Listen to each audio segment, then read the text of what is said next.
All right, this is Moderates number 4.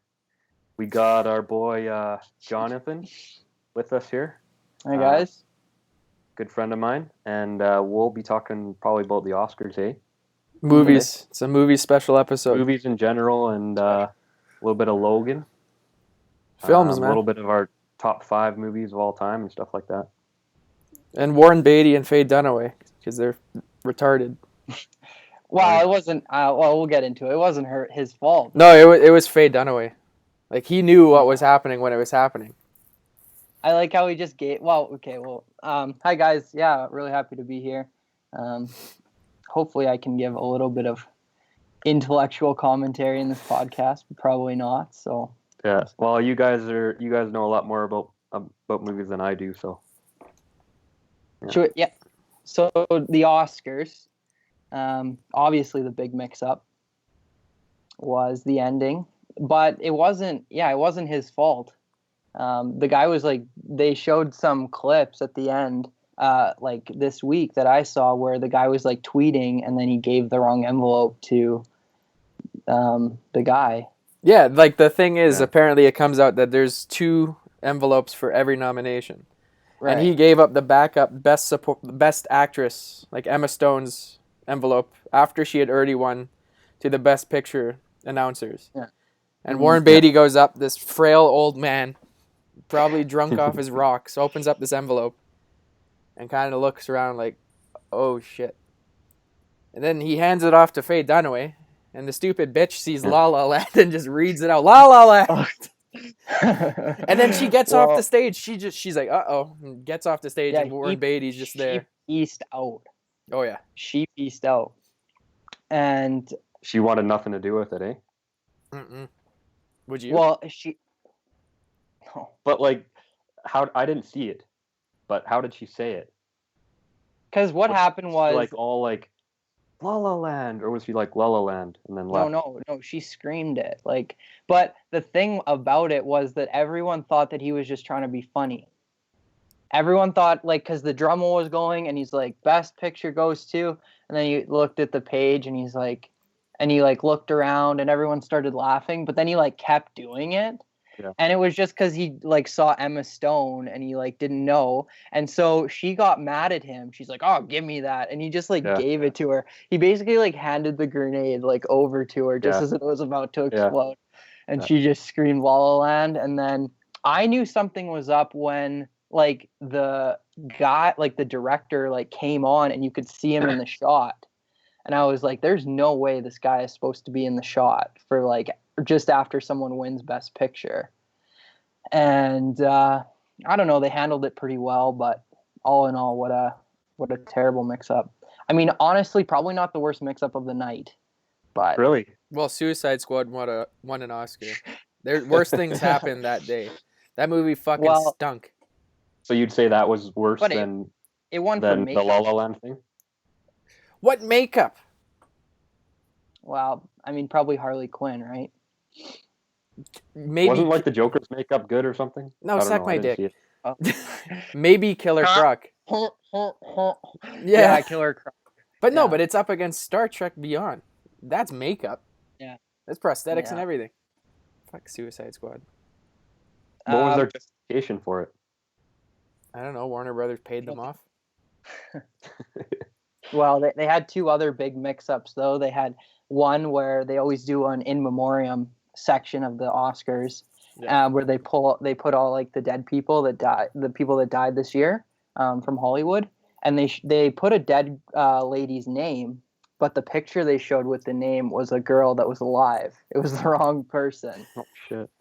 And then they also did a section where they brought these like random people from the street in, and they told them that it was gonna be, they like tricked them and then they had this all thing where they were like walking down the front row and they got to meet all these celebrities, and the one guy had like gotten out of jail like 2 days before this thing, and so they didn't do proper background checks or anything. Well, that same guy that the one that got out of jail. Like amateur hour right now. No, there's been worse Oscars. Yeah, like James Franco hosting justifies my point even more then. No, Kimmel was how great. How would they not fix this stuff? Well, that's the So problem many with mistakes TV, going on. Like, it's not acceptable in my opinion. Come on, man. We have a hard enough time hosting this thing. You want to host the Oscars? We're not getting paid though. Well, yeah, but like it's still a gigantic show. And But they have enough it's people different there every that year. they should It's be not able to like get they it can be right. like learn the faults of last year because it's a different crowd. Everything last year was all about the boycotting. This year is all about giving every black film an award. But like fact checking, you got to get that stuff done. Oh yeah, you'll get fired. Making sure you're handing the piece of paper to people. That guy's fired. That person who handed it to him, they hopefully got fired. They did. The mistake on the who died thing. that was big. Like, I mean, that's how do you make these little mistakes? There should be people that proofread and read all this stuff over and over and over to make sure it's spot on. Yeah. this How do stuff how do doesn't you happen. not catch that slideshow one? Like it's literally a slideshow that he made, someone made. Like Yeah. how do you not watch that like 4 times?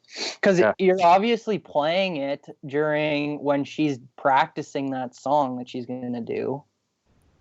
And like I know some of these people aren't as well known, but like someone's got to know. Yeah, It's exactly. Because if Like I get go ahead. the jail one. Like you didn't background check all these people. That's not really a big deal. They were just like random people on a tour bus. But those other two. Yeah. Well, like the one they mixed up, they put the wrong picture of the person. She's the behind the scenes one. She's like a sound mixer or something, right? Or an editor of sorts. Yeah. How many times do you even see that person's face? Ever in the industry? Yeah. Well, none. But I mean, the thing is though, like that's like her only like that's for her family. Like and they fucked that up. But Like the one that no way. She's going to get special treatment, man. Think next year. She's going to have a special thing. They'll do a little tongue in cheek like, hey, we fucked up. Here she is Yeah. in 2017. And Yeah. how much? I will bet you $100 right now. Next year, when they go to pronounce the best picture, they'll go Moonlight. Just kidding. Real winner. yeah. They'll say Yeah. Moonlight next year for sure. You think so? 100%. I also think if that director has any decent chance, like if he does a movie that's like anywhere near close to getting best picture, he'll win it. Just for The that. La La Land guy? Yeah, for sure. Well, Yeah, I his can next see film that. is with The Ryan sympathy Gosling. point. Unless it's not politically correct, then it won't win. Is he doing that space movie where they're It's the First Man. that Life movie with Jake Gyllenhaal? No. This is like they haven't even started filming. It's gonna be about Lance Armstrong, the first guy on the moon. Oh, okay. Yeah. Oh, okay. Yeah, Wow. so he got all the jazz out of Cool, him. I'll watch it. Lance Armstrong. But yeah, so that's the You mean biggest Neil. mix-up. La La Neil Land, Armstrong. whatever, you know what I mean. Come on, man. Which one's missing the testicle? Lance. Okay, Wow. that one's my favorite then. But the big mishap is Moonlight versus La La Land. And regardless, there's other pictures that were nominated for Best Picture. You got Fences, Arrival for God knows what reason, Hacksaw Ridge, Hell or High Water, Hidden Figures because of last year, Lion, and Manchester by the Sea. Which did you each? Who did you want to win? Like your own personal. Who did you want to win? So I saw all of them, and I mean Manchester by the Sea was my favorite. I didn't think it would win, but I wanted it to. And then Hold on. La Okay. Go ahead. and then I thought I mean I thought La La Land was gonna win, but I get why Moonlight won, and Yeah. it's unfortunate I think. Yeah, no, you're saying there you get like you understand the perspective and why Moonlight won, which is kind of you saying like we gave it the award because of the meaning. Did we give the award because it's a movie though? Because this is like it's an objective award. You have to be the best movie of that year. Was Moonlight the best movie of that year? No. It had I don't think so. Well, not for the Oscars. That does not well, the qualify as Firestorm they being the faced best last movie. year. It's like the most politically correct movie wins now.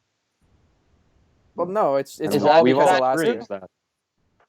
Obviously, there's some exceptions, but the majority of the time, that is the case. Who was last year? Was Birdman last? Or no, it was Birdman was too. Spotlight. It was Spotlight, right? Spotlight, yeah. I wanted Room to win last year, but Spotlight was a good second. Yeah, Room was good. Yeah, I didn't like Moonlight. It didn't give me a lot. Maybe just because I couldn't relate to it at all. I mean, the acting was good. There were some powerful scenes. I think probably the most powerful scene for me was when the guy that won Best Supporting Actor, what's his name? Mahershala Ali. Yeah. He is like checking up on his drug dealer, and he sees the kid's mom like smoking in the car. Yeah. And he like gets her out, and he's like, "What the hell are you doing?" And she starts like, "This is like, I bought it from you," and kind of breaks down and stuff. That is a great scene. No, like Moonlight is on my top 10 of the year. Like, it's a fantastic movie. It did what it needed to well. Yeah. But did it do all of that better than other movies? No, but it won because it's what's behind the movie. Last year, this movie doesn't win. 2 years ago, this movie doesn't win. Where would you rank Moonlight then, if you have La La Land number 1? Moonlight's number 10 on my list of top 10 this year. Really? See, I had it at 7.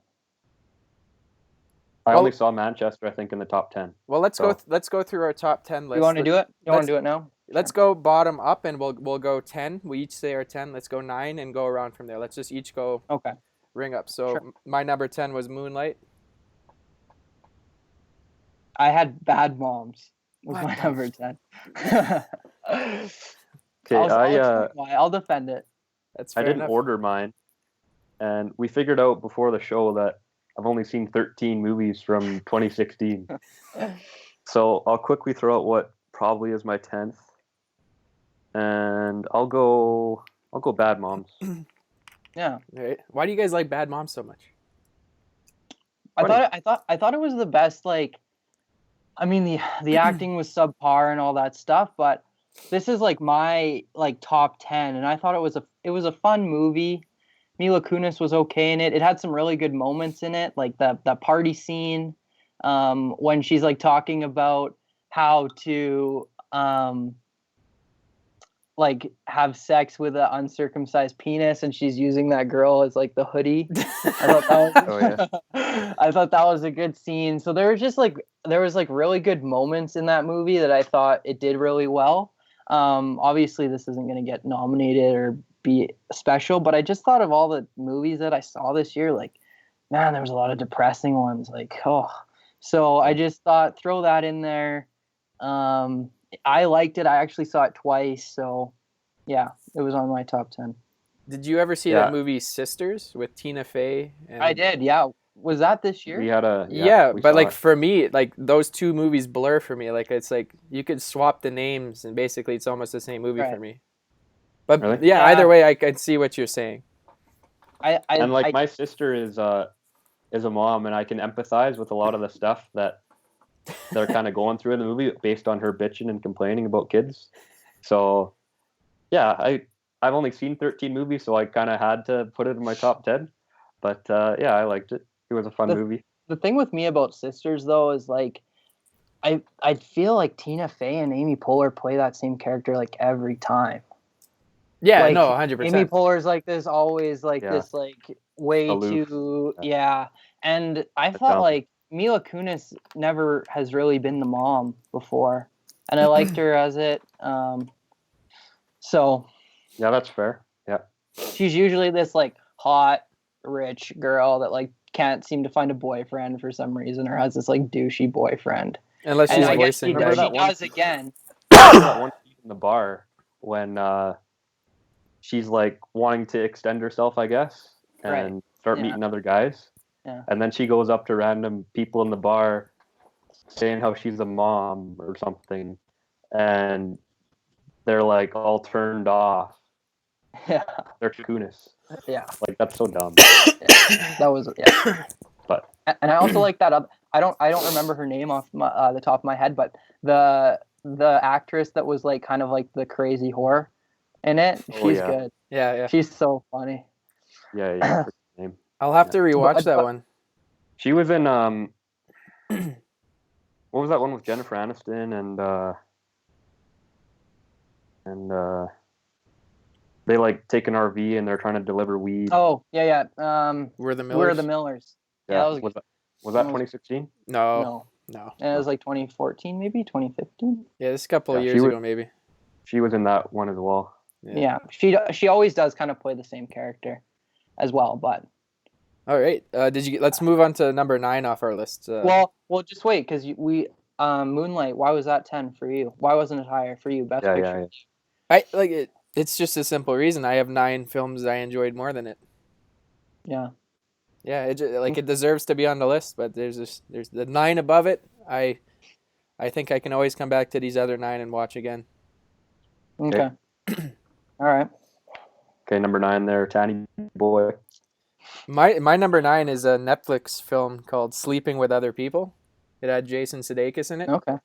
It's a comedy movie with a bit of drama. It was really good. I really like that one. I've watched it a couple of times now, so I had to put that on the list. Really good. I'd suggest it to anyone. All right. I went off the board a little bit. I put I don't know if you guys seen it. I put War Dogs. It's with Jonah Hill and Miles Teller, and they're arms dealers. And I thought it was really cool. Yeah, I like that one. All right. I guess I'll put Arrival on there, number 9. Mm-hmm. Okay. Yeah. Again, I had to put it on, but like it had potential. I thought that movie, but they didn't execute it that well, in my opinion. They didn't really get you to connect with the characters that much, and when it ended, you were kind of like, "So what?" kind of thing. What would you have done You guys differently? probably know what I mean. They didn't develop. They didn't develop the story enough, in my opinion. Like at the end, when what's her name? Amy Adams. Amy Adams. Yeah. Well, she finds out the mystical language of these aliens, and then she can kind of understand time, basically. And then she gets with Jeremy Renner's character, and she can see that she has the kid, and the kid dies. But the way they set up the movie, you were kind of like, who cares? You couldn't really connect with it, Fair enough. I think they could have. I think the main point of the movie, I think the greatest part of that movie, is that she knows what is going to happen and she chooses it anyway. And they don't really do a good job of setting that up. I think I would agree with you that they should have done a better job of. I think the ending was kind of scrambled. I think they really lost me in the last 20 minutes of that movie. It's kind of all over the place. She's suddenly she has this power and you don't really know what's going on. And then she's calling the Chinese president. And it's just kind of it was, I read this. Some magic words to cause world peace, basically. Yeah. I read this thing that the original script, because if you listen, she's they're trying to bring us all together. And the original gift that the aliens were going to give them was pieces to a ship that could travel through time. And each alien gave each country a different piece, and they had to put them together. But I don't know, they kind of scrapped it. And so, yeah, it was a little messy at the end. I wasn't a huge... Yeah. It's a good movie. It has its flaws. The one thing that's a detriment to Arrival is I think people hate it more now because it's nominated for Best Picture. I don't think it should have ever been nominated, but people are going to hate it more because of that. Right.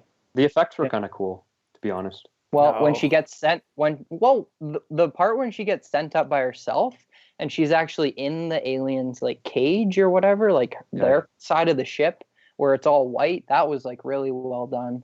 Yeah. They went a little octopusy with the aliens, they basically were octopus. They were weird, man. Yeah. Yeah, that movie's mediocre. Yeah. The thing about your pick, Tanner, is that I'm getting really impressed with how well Netflix is doing with all of their stuff. Dude, you have no idea. Yeah. They're producing some of the best quality stuff in TV and television, right? Or TV and movies right now. All of their stuff, all of their I would say like of the top 10 TV shows that I watch right now, maybe like 4 or 5 are like Netflix based, and they keep pumping out these movies that are good. Like that is where TV is going. It is, and like they've bought very large movies too. There's that one with Will Smith coming up in December. They bought Scorsese's new one. That one's going to be gigantic with Pacino, all those big old fucks in that movie. Yeah. But they're just a random thing. Other than the monthly subscription fee that everyone who has Netflix pays, where do they get their money from? That's enough. Because you got to pay a ton of money for all these shows and movies that they're adding on. Do you know how much money they make per month? Is that the only way from that? Like, how many people you think have Netflix?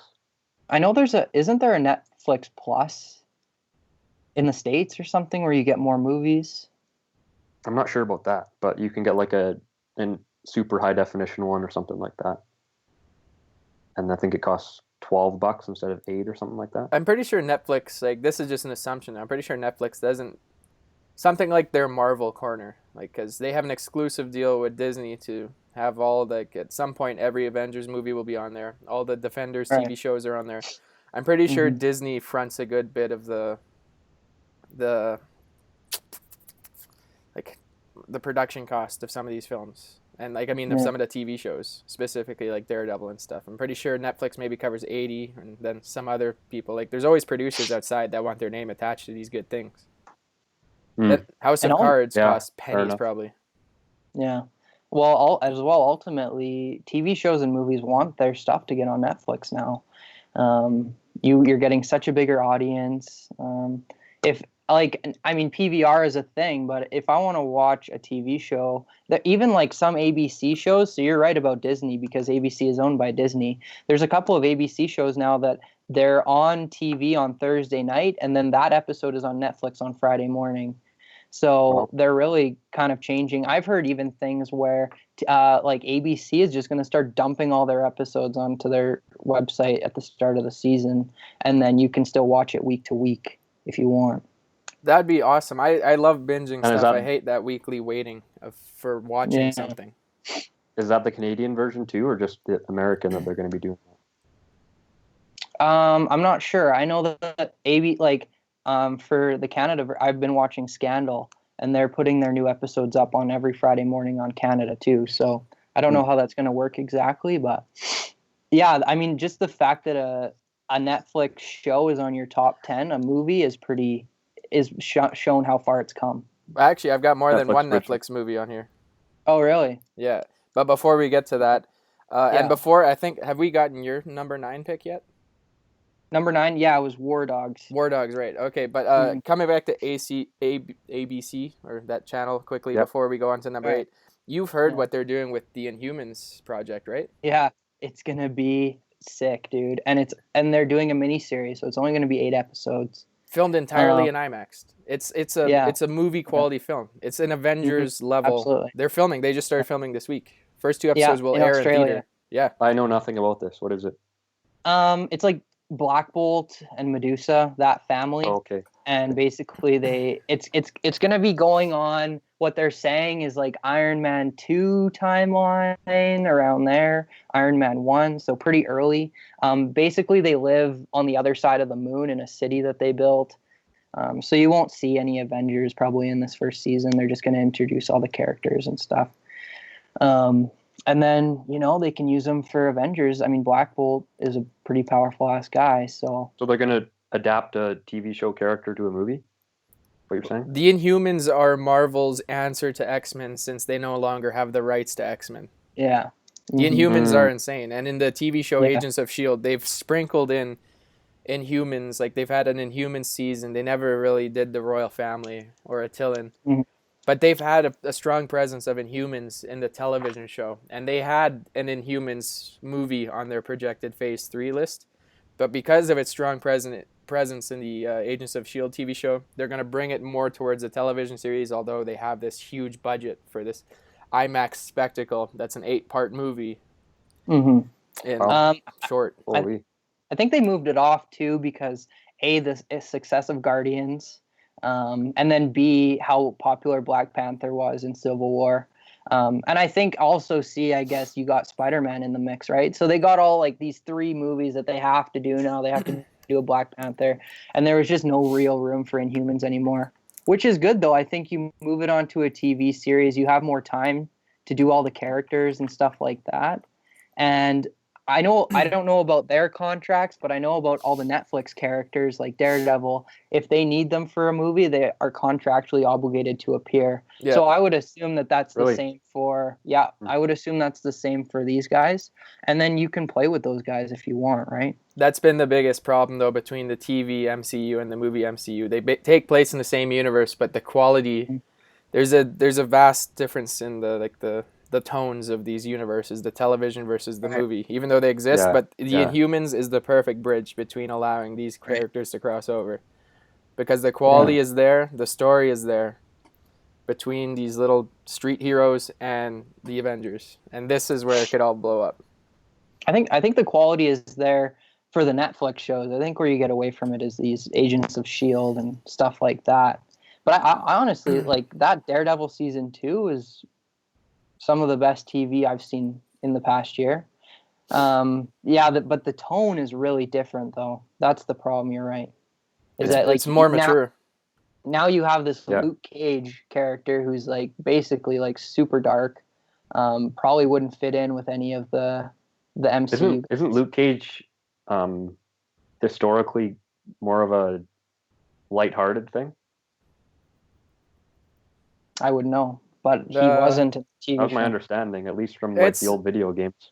No, it was kind of like more or less how the TV show did it. But normally he's partnered with. I didn't see it, so he's normally partnered with Iron Fist. They're always a duo. So yeah, he has this comic called Heroes for Hire. Yeah, you'll see more of that hopefully. Yeah. Okay, well let's move on. Yeah, number 8. One of you guys start off number 8 pick here. Okay, I had Doctor Strange as my number 8. Right on. Mm-hmm. Okay, I'll put Sausage Party. Oh, come on. Number 8. Number 8. You gotta remember that. Yeah, fair enough. My number 8's my other Netflix pick, The Fundamentals of Caring, with Paul Rudd there and the kid in the wheelchair. Love that movie. Selena Gomez. I've heard of that. Yeah, really good. I've watched that so many times. Great movie. Sausage Party, man. What are you doing? Oh, terrible. I'm grasping straws here, man. I think the reason I didn't like it so much is because I had such high expectations for it, and it wasn't the best part. It wasn't terrible. It just it wasn't that funny. I didn't think. Yeah. Like they tried more shock and awe, like the ending orgy and it was funny, a little, but it just yeah. Okay, like you did a food orgy, I guess. Whatever. Yeah. I don't know. I thought they had a lot of nice kind of the satire aspect. Obviously, I kind of liked some aspects of it. What was satirical in that movie? They did the Jewish Middle East thing. Oh, they beat that like a dead horse, though. They didn't even do it well. They did. Well, like I don't necessarily agree with what they were trying to say, but basically they were trying to say, kind of satirize how there is no God kind of thing. Oh, okay, yeah. I could see that. Yeah. I'll try to remember how to explain it. I think so. The food was like us, I guess. So they were all food and they were like us. And then the people, they were like gods kind of thing. Yeah. And they thought that there was like this eternal heaven or whatever, kind of like us, I guess, as if they can just get beyond those doors. But then as soon as they do, they get thrown in the oven kind of thing. And it didn't turn out how they wanted it to be, and they get killed. You sure this is about Religion Goldberg? Hansel and Gretel. Yeah, no, that's a pretty good analysis of Sausage Party, I guess. You're the only one I've ever heard philosophically defend that movie. But I'm glad to see Doctor Strange is on one of your guys' lists. I love that movie. It's coming. It's good. It was, I mean, I mean, the visual effects are what stand out to me. Benedict Cumberbatch was, I mean, awesome. But Absolutely. at the end of the day, why it didn't make higher for me is like it's an origin story, right? And that's not its fault. It's just like you still like. I think the second one is going to be way better. But it had some really good moments. It had that moment where he's like a ghost and he's fighting. Like he's like in that operation chair and he's also a ghost and he's fighting. That was cool. Great scene. Yeah. So it had its at the same time, in saying that, we were talking about this before, I think, me and you, Jonathan, about how, and maybe Tanner too, the sequels to a lot of the Marvel films aren't that great. No. Think about it. They've had like one Iron bad Man sequel. 2, They've had Iron one Man bad 2, sequel. I didn't really. Avengers 2 wasn't that great. Thor 2 is the bad one. Thor 2 was bad. Iron Man 2 was terrible. It's passable. Come on now. No, What? the guy with Come the on, whips, man. that was brutal. Put Iron Man 2 versus Batman versus Superman is like La La Land versus Arrival. Yeah, okay. Well, but I mean, what you're comparing it to is a piece of shit franchise. Exactly. Yeah. You can't make that comparison. But like, are you comparing Iron Man 2 within the MCU, or are you comparing that to other superhero movies? Because even outside of the MCU, Iron Man 2 is still one of the better superhero movies out there. We're talking just Marvel. Their sequel movies. Well, is that fair to the movie, though? Good. Compare anything to Guardians of the Galaxy and you're going to have a rough time. Well, we'll see what happens. It's got like 100% free rating review right now. Well, I'm just talking about the first one. But that wasn't a sequel. Yeah, Age of Ultron was kind of weak. Yeah, Age of Ultron was kind of weak. But I mean, Captain America, they hit it on the head. That was probably better than the first one. If you're going all the way back, Spider-Man 2 with Tobey Maguire were really good. That was Sony though. That's still that's a Godfather of a superhero sequel. Yeah. I love that one though. That was my favorite Spider-Man movie of the trilogy. Second one. All right, Sammy boy, let me throw a question your way here. What's your number 7 pick for the year? All right, let me figure this out here. Are you just spinning a wheel over there and saying where the pin lands? Yeah. I'll go Central Intelligence. Oh, I didn't even see that. I almost put that on my list. No, I didn't. With Kevin Hart and Dwayne The Rock? Yep. Yeah. No, I didn't see that. I knew it was going to be. You're Kevin Hart running around. No. Screaming. Mm-mm. No? No, it's good. It is? All right. I had to put it on there. Yeah, it was good. I almost put it on mine, yeah. Oh, did you? Yeah. I think most of those type of movies get really low ratings, but this one actually did okay. Yeah. Comparatively. Yeah. All right, Johnny boy. This is where Moonlight was for me, number 7. Kind of just like you, I thought the rest I just liked better. And it deserved to be on here, but just wasn't good enough to get any higher. Absolutely. I'm not sure if you guys may have seen this one. My number 7 is Nocturnal Animals. Oh, I watched it last week. Yeah, I really liked that one. Yeah, it was creepy as hell, but it was good. It was a weird name. That movie throws you for a loop as soon as it starts. No. Yeah. Well, bats, I mean, there's no bats in the movie. No, it's not. It's not about not about like bats or anything. Right. It stars Amy Adams and Jake Gyllenhaal, and you kind of go through. They were married, and now they're like when you start off, they've been divorced for a while. And then I won't ruin it for everyone, but yeah, it's definitely it was really good. I liked. I don't remember the actor's name. He got actually nominated for an Oscar, but the sheriff. I got it here. Actually, I'll find it for you. Yeah. The supporting, he was really good. He's been in a bunch of stuff. Michael Shannon. Yeah, he was really good. He was creepy. That whole movie has like this really dark element to it. You're dealing with a lot of like weird stuff. It's very noir. Very noir. Amy Adams was really kind of creepy in that show, and I don't know. I liked it. It almost made my top 10. I guess maybe Bad Mom shouldn't have made it, but no, that's fair enough. Like this doesn't spoil anything, but like that movie, it's like beginning to end, it's an unsettling movie, but it opens up with maybe like a 3-minute opening credit scene where very overweight, very elder, naked women are dancing, blowing like sparks and stuff. It's very, and it's just like the music is like blaring, and you're just like, oh my god, it's unapologetic. Yeah. All right, so that's a good one. Let's go on to number 6 then. Number 6. Okay, I'm gonna give number 6, and then I gotta take a quick break here. Number 6.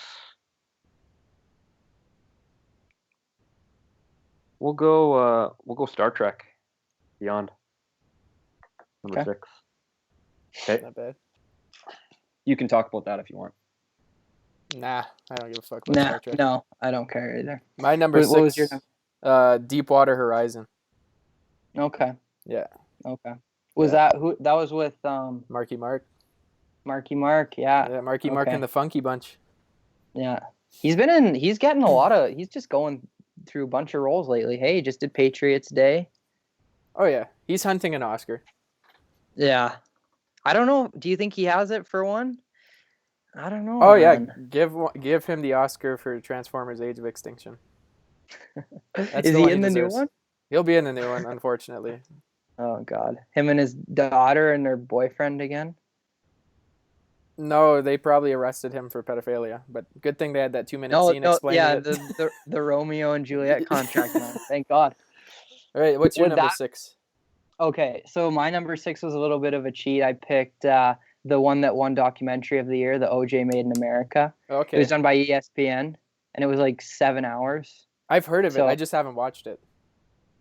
I would, man. It's super good. They if you're committed to like a 7-hour thing, but basically like goes through his whole life. There's like 2 hours devoted to like just the trial and stuff like that, and kind of where he is now. Yeah, I could watch that. Like I binged Making a Murderer on Netflix, and wasn't that so good? Which Making? I guess that could have even. Yeah. They're making a season 2. How? They're filming it right now. Murder? Is it a different murder or same? No, same guy. Oh. Just adding more episodes. Do you think he's like? I don't really. I knew that it was kind of biased toward him. Like I guess they left out some information. Yeah. But I don't know. I watched it and I'm like, this guy's innocent. But the other day I actually saw that Ken Kratz guy. Like he's super annoying in the documentary. Like that flubby, like high voiced prosecutor. He was on this Sam and Jim Norton's show, and he explained everything that was taken out of context and out of the trial, and he definitely killed her. Yeah. Oh, really? What is this? Yeah, and Brendan definitely like raped her. Oh, really? Yeah. What movie is this? Making a Murderer. Man, that kid was so dumb. Dude, that guy is retarded and a half. He was like, he's like, can I go home now? It's like, no, you just confessed to like raping and murdering a girl. You're not going home. Yeah. Good God. Yeah, that's a good one. I actually like that one, even though it's a dark thing. But we're halfway through the list here. Number 5, boys. Let's have Johnny start this one off. All right, number 5. Can I say one thing before you start? Sure. Go ahead. About Star Trek? Yeah. Okay. There's one scene that made that movie for me. Was it the credits? That sabotage scene? You know what I'm talking about? Oh my goodness. Beastie Boys? Oh man. Are you a Beastie Boys fan? They were in full effect. Yeah, I don't mind them. Did you just quote the song? Sabotage? Yeah. No. I thought In Full Effect was from it, but either way. Back to Johnny there, number 5. Seiko. Okay, number 5, Civil War. Made my top 5. Number 5? Yeah. Mm-hmm. It was good. And there was some scenes that I would rate the best in Marvel history. The airplane one obviously comes to mind. Yeah. But not better than my top 4, I don't think. All right, I'm interested to hear your top 4. Sammy boy? I made a mistake there. That last one should have been Jungle Book. Oh, fuck. And now Star Trek would be number 5. Okay. Jungle Book. Okay. Well, my number 5 is Doctor Strange. Okay. Yeah. So we've. Do we want to wait to talk about Civil War until it gets up there? My Civil War is coming up for me, so let's wait. Okay. Let's wait to that one. Yeah. Number 4. Okay. I had Rogue One, a Star Wars story. Wow. Yeah. Yeah, I have a confession. I haven't seen it yet. Neither have I. What? Holy know. shit! It's my favorite Star Wars movie ever. Really? Yeah.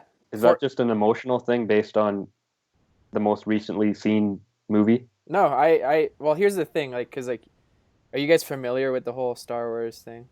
Like, there's like the prequels. Yeah. Everyone hates the prequels. Everyone rides the original trilogy's dick. I'm not a big Star Wars fan. Anything. I like Force Awakens, and it kind of got me into watching it and stuff. The originals are okay. They're mediocre at best. My favorite of the first 6 is Attack of the Clones. Oh God! No. I know. Really? See, like I'm gonna get flack for that. Everyone hates Wow. it. That's everyone's least favorite. No, it's not. It's just like nothing happens, dude. It's like all politics. No, it's a love story. Oh God! Between I Natalie don't like Portman sand. and, It's rough. It's coarse, and it gets everywhere. oh God! I like that one. whatever. Yeah. Was Rogue One better than Force Awakens? Oh, like by a country mile. Force Awakens was basically just A New Hope. Yeah, So but better. yeah. Well, I don't know about that. But. Yeah, Rogue One. Well, okay, wait. Are you guys like? Do you care about like broad spoilers? No. Okay, Rogue One's a better Suicide Squad movie than Suicide Squad. Okay. Yeah. I haven't seen Suicide Squad. Everything's a better Suicide Squad movie than Suicide Squad. Yeah, Manchester by the Sea is a better Suicide Squad. That's dark. Okay. Wow. There we go. Did we get Almost, your guys' anyway. number 4 here? What's your 4? No. Mine's La La Land. What? 4? Go fork yourself. 4? Yeah, 4. What the fuck? Yeah. I'll go bastard. I'll go Doctor Strange number 4. Wow. Okay. Okay. Man, your top 3 better be like home run. If I just like again, it was like good, but nah. I just Did you look into it? Did you look into the subtleties of the music, the motifs, everything? If Lion Fences, if any fucking Hidden Figures is above La La Land, I'm gonna come there and smack you silly. Lion's above it. Lion was better, man. Like Lion, yeah, it was. No. It was. No. Hey, hear him out here. Let's understand his rationale. Well, let's get when we get to Lion. When we get to Lion. Okay. All right. What's your number 4? Oh, you said Doctor Strange, right? Yeah. Okay. Well, let's talk about Lion then right now. Is that your number 3? Lion's my number 3. Okay, so want to do yeah. Yeah. Right, so Lion. Okay. Well, I don't know. Should I spoil it? Like the thing that got me about it is like I thought it was a stronger movie. I don't know, like I don't In which way? Just like I thought the characters were better, like the actors, there was better acting in it. Okay, now are you arguing for a stronger narrative, or are you arguing a better piece of art? Because film is always art. Yeah. Film in general is every aspect of film, whatever's the highest thing. You're talking about a narrative with characters. Yeah, but it's my top 10. Yeah, no, I'm just saying. So I mean that's why I had it above it, just because I thought I liked it better. And I didn't hate La La Land. I thought it was really cool, and I liked some of the songs that they did, but it didn't grab me as much as Lion. And I thought the ending of Lion, when he comes back, is like, I mean, that's crazy that he did that. Like, and that's a true story. Where La La Land, like, it left me depressed at the end. Like, I was like, oh my God. I think something's wrong with me. If a movie leaves me like shaken, I love it. Yeah. The ending is like super dark of La La Land, where you're just like, that's the best part. So depressed. It's like real life. You ever seen that movie Tanner $1 Million Baby? No, I haven't. That was depressing. Watched that when I was like 12. I think we watched it together. Yeah. Couldn't sleep that night. The next 2 days, so depressing. Ugh. You think that's darker than Manchester by the Sea? No. I was a kid though. Yeah. They're in $1 Million. You're old enough to like understand I couldn't have empathy handled though. Manchester as a kid. Like, I don't think you would have got it fully. I don't think you would have understood. Yeah, you should be more capable of empathy right now. You should be more susceptible to movies like this now, not as a child. Hard to say. Unless you're Benjamin Button. Understand it, and you don't really understand. Oh yeah, Benjamin Button. That was really sad too. Ooh. Anyway, there's a scene of $1 Million Baby. Basically, what happens is she's a really good boxer, and she gets paralyzed. And she's like in the hospital, and her family comes back from Disneyland, and they like make her like sign over her house to them and stuff. Like, it's just like, oh my god. Jesus. Well, Clint Eastwood is the trainer, right? Yeah. All right, your guys is number 3. Well, considering it's the third Captain America, it's third on my list. I have Civil War, which wasn't really a Captain America movie, but I don't know. It's a bit of everything. It's one of the more unique ones in the Avengers universe there. And holy, if it wasn't for the two above it, it would have been number 1. But like, it's not like, I guess they're not going to do any real like simply Captain America movies anymore, right? Like, they're all going to be kind of Avenger type, where a bunch of people come in. Like, Thor, like, you know what I mean? And that's not a bad thing. I'm just saying, like, that's kind of the direction that they can go now, where they've set up all these characters. Yeah. Like, there's Thor not is much more that they can do with Captain now. Yeah. On his own. And Thor's not going to be a Thor movie. Like, Doctor Strange is going to be in it. Hulk is going to be in it. Loki. Loki's going to... Well, Loki is technically a Thor character, so... But, yeah, that it deserves to be up there. It was like really good. Like I said, that airport scene was probably the best Marvel scene of all time. And the fact that they got Spider-Man and they seem to be like doing a good job with him is probably the most exciting thing. Yeah, man. I don't know. They had everything planned for Civil War. Every little piece. His parents, the Winter Soldier.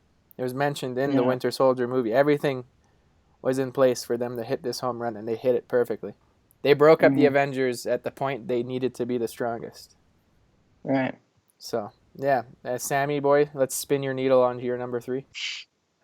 I'll go Manchester. Manchester, number 3. What are your other 2, man? I'm confused. Are you? Yeah, I'm Deadpool's curious now. Oh, okay, yeah, I can see. Yeah. All right, then. But we were talking, me and Jonathan, last night, about kind of... Do you want to talk about Manchester now or later? Well, it's my number 2, so going into number 2, Manchester by the Sea, so might as well. We were talking about kind of the symbolism of that movie, and I don't know, it's kind of a tough one, and I was reading into it after. The symbolism. And they basically were just talking about it's just a movie about grief, basically. Yeah, I don't see much symbolism in that movie. Yeah, I was wondering your take if you did, but I guess not. My take is it's just a study on life. Yeah.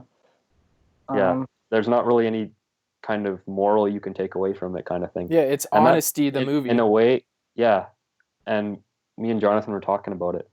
And I kind of liked how it kind of just played into the averageness, for lack of a better term, about life, I guess. Whereas all these other movies are all like, whoa, look at this and this. But this movie was just, it kind of showed an average person's life and did a pretty good job with it in a way. So the subtlety of it, I thought was well done for sure. Yeah. Obviously, if that makes sense. Yeah. I think you have to give it to Casey Affleck. He was, amazing. He was incredible. Yeah. I think for me, that movie was really about him, like, it was about, like, there's just some things in life that you can never get rid of, unfortunately. And he says it to his nephew at the end, near the end. He's like, I can't shake it. Yeah, I can't shake it. And he tried. He tried to get a job at that one part, and like they kind of like he couldn't live there anymore for what he did.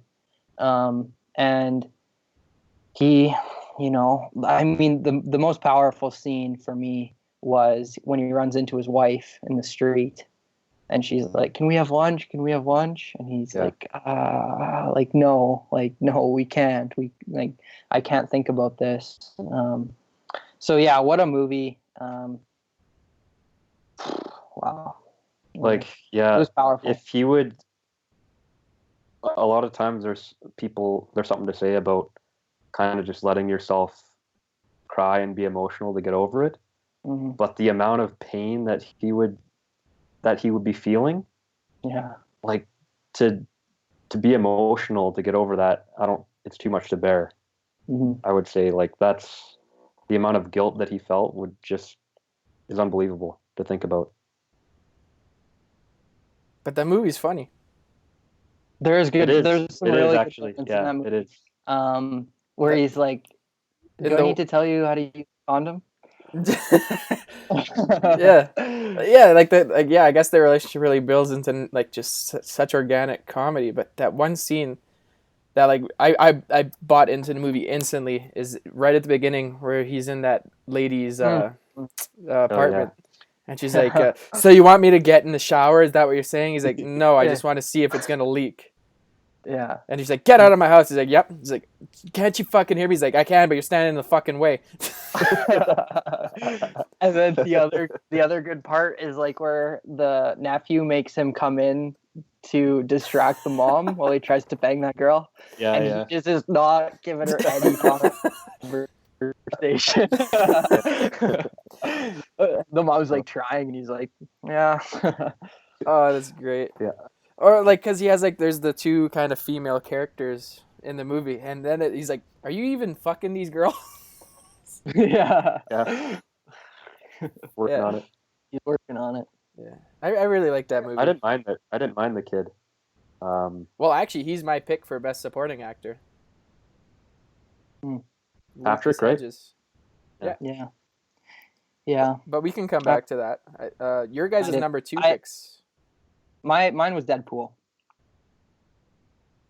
Over La La Land. Yeah. Oh yeah. Mm-hmm. Sam? I'm trying to decide between two. I'll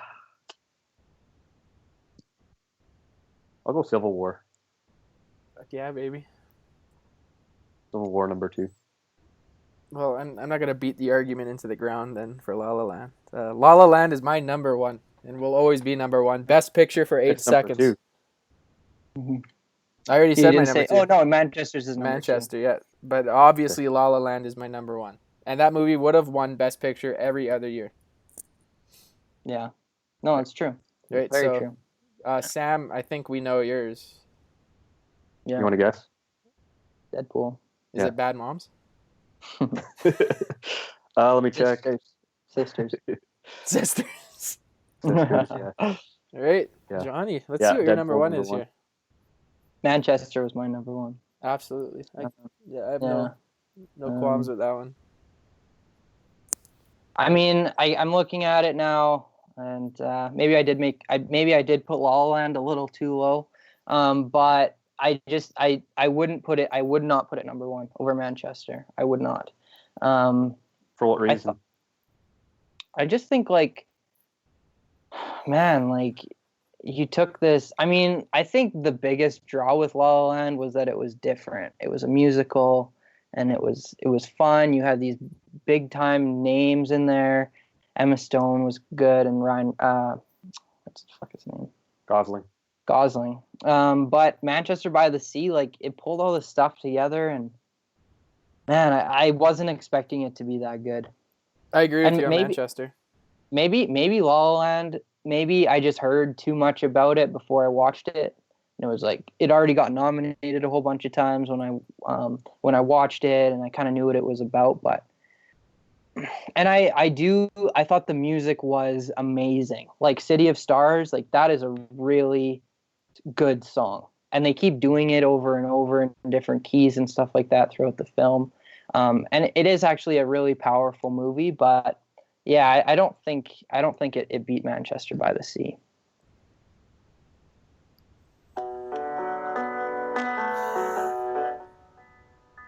Yeah.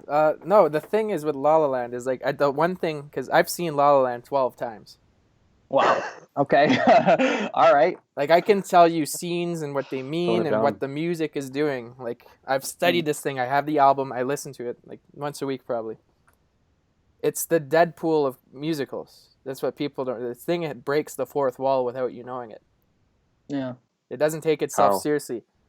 Well, everything. It's the movie. The best way to describe it is a 2.5 hour long oxymoron. Okay. Where the musical scenes show what the characters should have done as opposed to what they did do.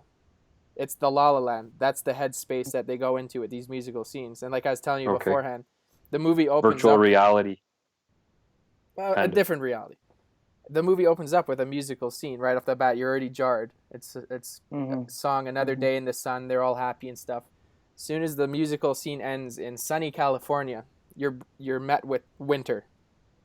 You're immediately shown these juxtapositions. The music and reality will show against you. And in that opening song, it talks about a woman who will go on to be successful, and you'll always remember me, but this will never work, kind of thing. And that's the theme that's played out throughout the music.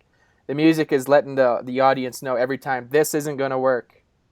This isn't happening. This is another dream I cannot make come true. Yeah.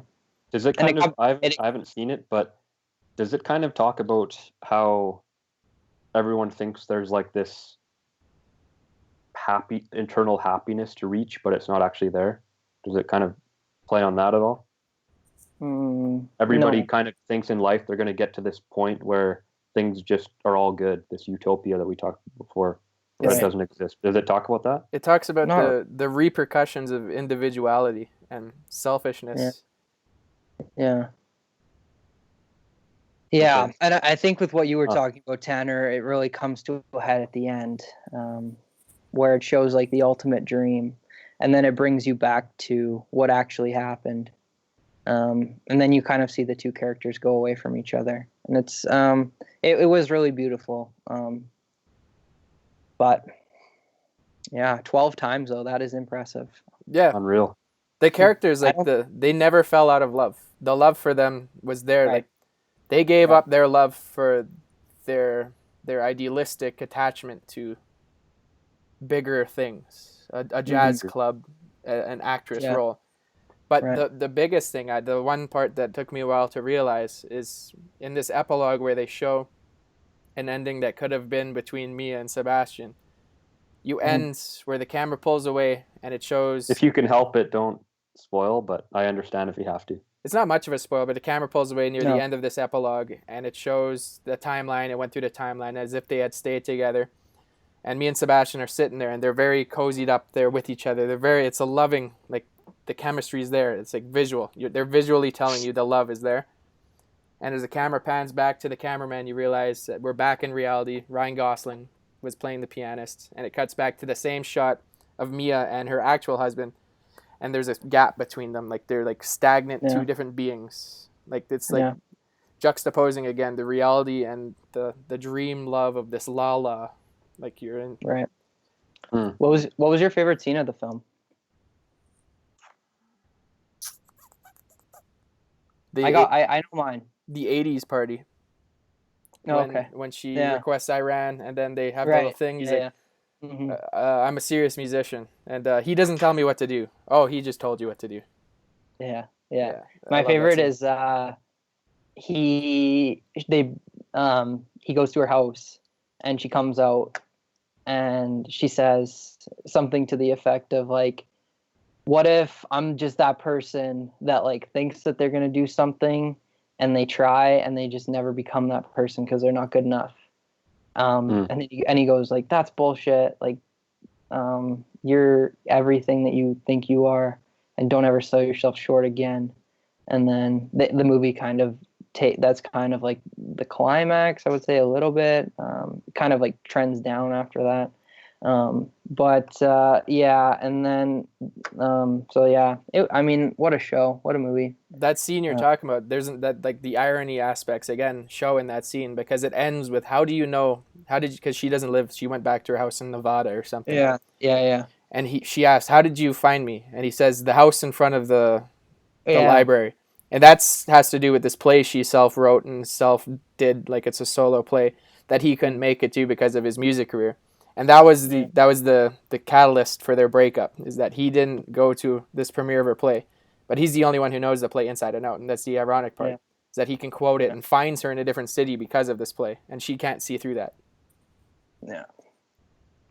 But anyways, that's top 10. Did you guys want to do top 5 of all time? Just list them off quickly. Yeah, let's do it. All right, let's hear your top 5 of all time. Mine? Are we going to go one at a time again, or? Nah, just give it your 5. Okay. So number 5, I thought the first Avengers was mine. Wow. Nice. Yeah. Number 4. Now that I think about it, like I loved it. It's Manchester. Wow. I don't know if this is like just a pick because I just watched it and all that kind of stuff, but I really liked it. I honestly couldn't think of any more movies that I enjoyed more in a long time. Number 3 for me was the first Indiana Jones. Oh wow.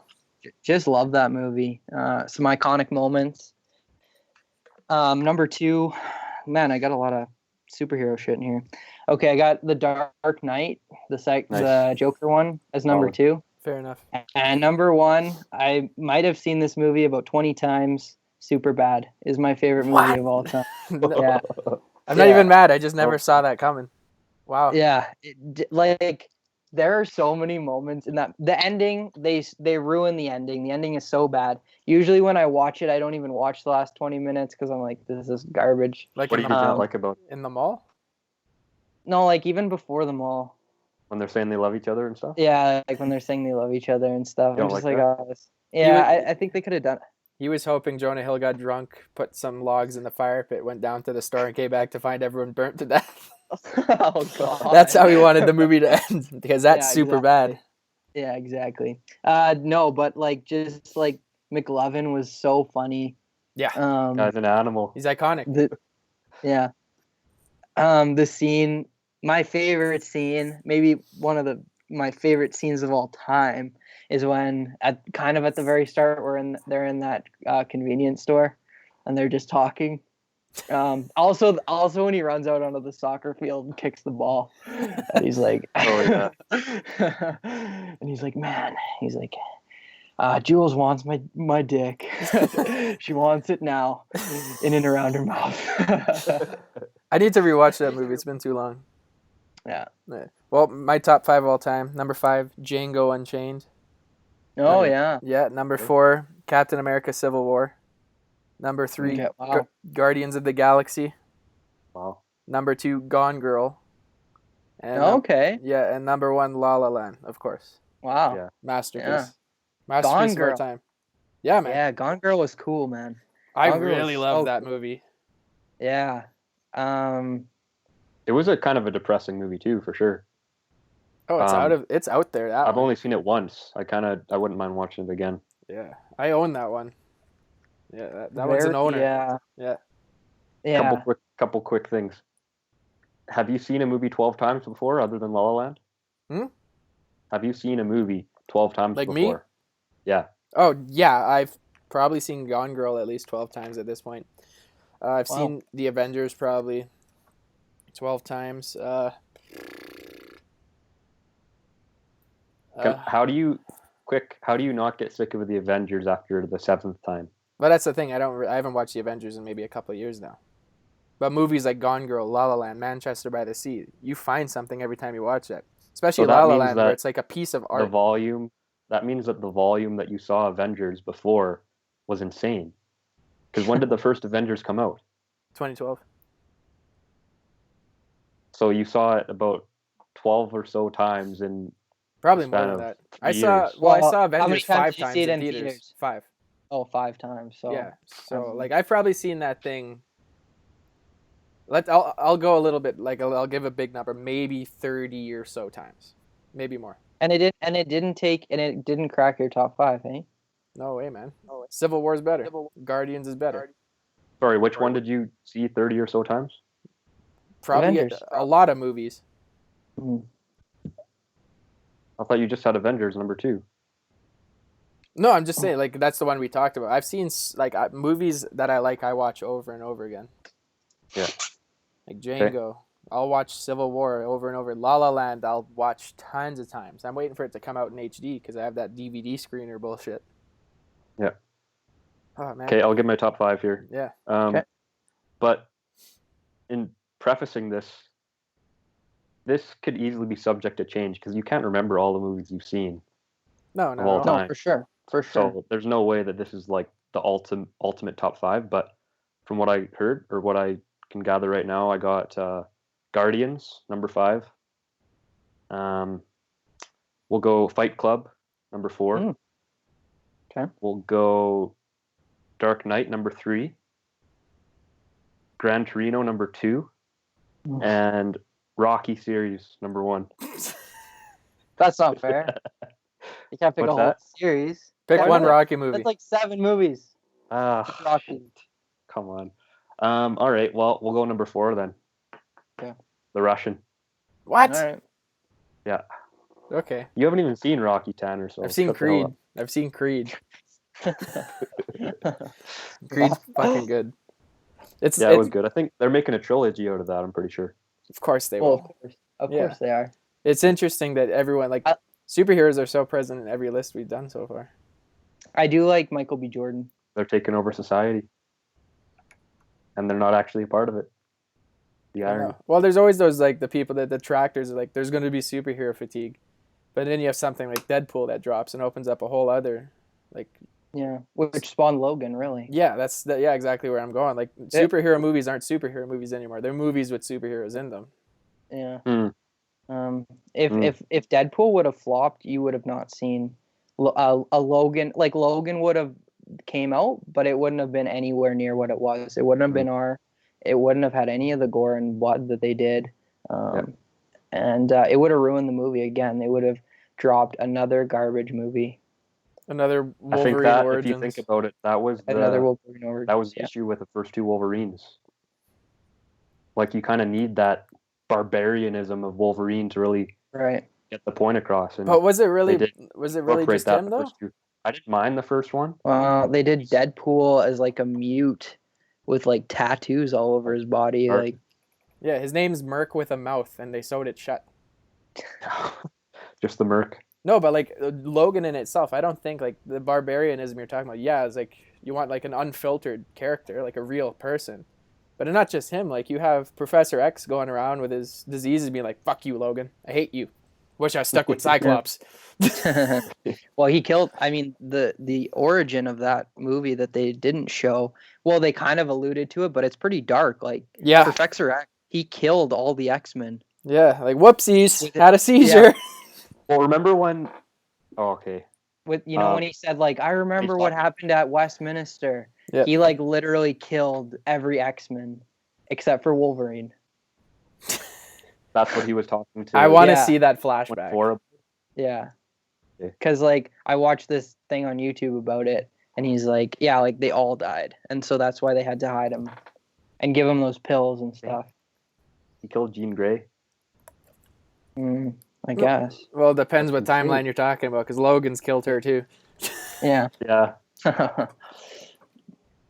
And let's talk about Logan a bit. What was your guys' favorite aspects and parts? Like, what made that movie for you? We can get a little spoilery too, so like, don't hold back. It's hard for me to make that statement without spoilers. All right. Why is it the end? Is your favorite part the end? No, but okay, fine. We'll give like a spoiler alert here. So if you don't want to hear this, then whoever's listening, when I do this, spoilers are over. So look for this. Mute this shit. Yeah, mute this shit and look for this. Yeah. Okay, here we go. So I liked how they bucked the trend of traditional superhero movies. Dark Knight's done that before. Yeah, but Batman didn't die. Did he though? You know? They pull a La La Land ending in Dark Knight Rises? The 2 main characters in the movie both died. And that has never really happened. I was expecting that going in superhero movies. I didn't think Logan would die. I don't know why. I guess I should have. But it just like didn't seem to me like I knew they like were gonna write him off or whatever, but I just didn't see him dying. Like, I don't know. Just because you're used to superheroes not dying, that's the only reason. And that's what I'm saying was good about it. That they broke away from that. Yeah. I think they got the girl right. She was awesome. 23? Ripped. Yeah, 23 was cool. She was like badass as hell. When she was just like stabbing that clone like over and over and over at the end there. I was looking up online. Do you think that Wolverine in his prime could beat X-24? X-24 is Wolverine in his prime. Yeah. Is he? But worse. Yeah. How do you know? Because his face was like old. His face was like young Wolverine. Well, you can just take that face and make him whatever you want. What were some of your favorite scenes? Like the parts that made it for you. I actually like the very first scene.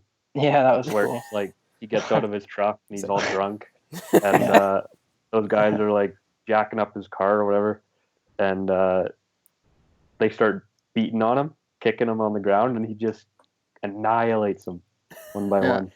Oh, it felt good.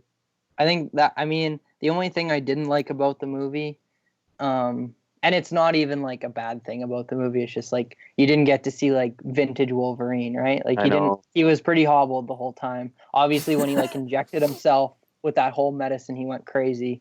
But other than that, you were just like, I mean, X-23 was Wolverine basically in that movie. Like at that start when she gets cornered in their like hideaway and she kills everyone basically. Just throws the head. I didn't mind, like obviously. Yeah, just throws the head like. But yeah, I think maybe I like the opening scene also, like when he just takes all that stuff, just because you get to see vintage Wolverine one more time. Yeah, I kind of, in some ways, I agree with you there about how it would have been nice to see Prime Wolverine just but that's not the havoc. movie. But exactly, that's not the movie, and I kind of liked how he's just this drunken guy the whole time, and he still did some damage for sure.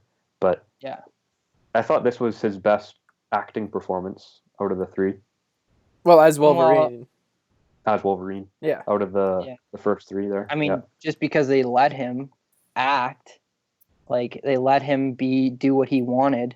We went with another friend of ours, and he was saying that because like Ryan Reynolds got all this power in Deadpool, I guess Hugh Jackman was like, "You're gonna let me do all that I want, or I'm not gonna be in it." Yeah, exactly. And like they wanted to change a bunch of lines in it, and he said no. And so I mean that is where this is gonna go. You have people like actors like Ryan Reynolds who are that passionate about their character that they don't want to see X-Men apocalypse happen, and so they'll make sure that it doesn't happen, and that's what needs to happen. Because that's the best movie you're gonna get, right? Well, I mean, Apocalypse was terrible. Yeah, I hated that movie. That's what Ben Affleck wanted to do with the Batman, right? That's why he quit director. And that's why he quit as director. Yeah. And he doesn't want to be Batman. Yeah, he's gonna go away. Oh really? They'll replace him. So because all these rumors come out, and it's like now all of a sudden they're like, okay, we're gonna make a Nightwing movie. They'll kind of shuffle him out of the way. But they've already shot Justice League, right? Yeah. It's in the can. What a train wreck that's gonna be. Are they still doing? I can't wait. It's gonna be a dumpster fire. Are they still doing a Flash movie? Because I don't know. They're on their 5th director. No, but like the Logan thing, like what you were saying about like it does exactly what you think it won't do. And I think like you can best summarize that thing when they're trying to get away in the limousine. He's like, "Hold on," and he goes to go through the fence and he gets stuck in the fucking thing. Where has that ever happened in any movie? No, yeah. Yeah, that's a good point. Yeah. Well, and I think it's like when you watch superhero movies now, you just you're not worried about the character, right? Exactly. Like Spider-Man's like all tied up with Venom. He's like getting choked to death. You're like, all right, well, give it like 2 minutes. He'll be like making out with Mary Jane. Like there's just no like worry for the character anymore. Yeah. And I think maybe like even in Infinity War, I don't know if we want to talk about that, but you're going to be worried about your favorite characters dying because they should. They do in the comics. Captain America is going to, like, my predictions for Infinity War will be Captain America dies, Mm-hmm. Thor might die. Loki guaranteed gonna sacrifice himself for the Avengers. Yeah. I could see Nick Fury dying possibly. Oh yeah. Could you see that? And that I don't know the comics well enough. That's interesting. They'll kill Hawkeye. Yeah. My friend was talking also about how it would be. It kind of seems like Tony Stark is gonna be this, like they'll just keep Downey Jr. in just to kind of be in every movie. You know what I mean? Yeah. Where there's never gonna be another Iron Man movie, but he's gonna do what he does in like Spider-Man, where he's just kind of like around, and he could be like the new Nick Fury. I think that's like Iron Man won't die, but he'll be affected. Like he might go into hiding of sorts after Infinity War. Yeah. Hulk can't die. Well, depends what they want to do. That happening. Strange won't die. They need him. He'll be the new Iron Man. He'll replace what Iron Man was as he becomes the old Nick Fury. Are we done with Logan spoilers though? Oh, yeah. Well, we've already said Okay. Oh yeah, you were saying about Doctor Strange and. Yeah, I like they're trying to set up all these new characters. Like I think Falcon, or no, you were talking about Winter Soldier will take over as Captain America. He'll 100%. Probably stay alive. Black Widow could possibly die. Is that opinion based or comic book based? I'm going to pull up the Winter Soldier's Instagram here, like the actor. But go on, I'll show you some proof here. Guardians are going to be fighting too. Oh yeah. Yeah. Guardians won't die. I'd like to see Scarlet Witch get her own movie. I don't know if she has enough popularity, but that would be cool. Put her in the Doctor Strange sequel. Yeah. She needs to learn how to use all that stuff. Right. Yeah, that would be cool. Yeah, that would be sweet. Black Panther won't die in Infinity War. I'd say Vision probably will. But he's supposed to get married to Scarlet Witch. Oh, yeah? Yeah. So this is on the guy who plays the Winter Soldier, Sebastian Stan.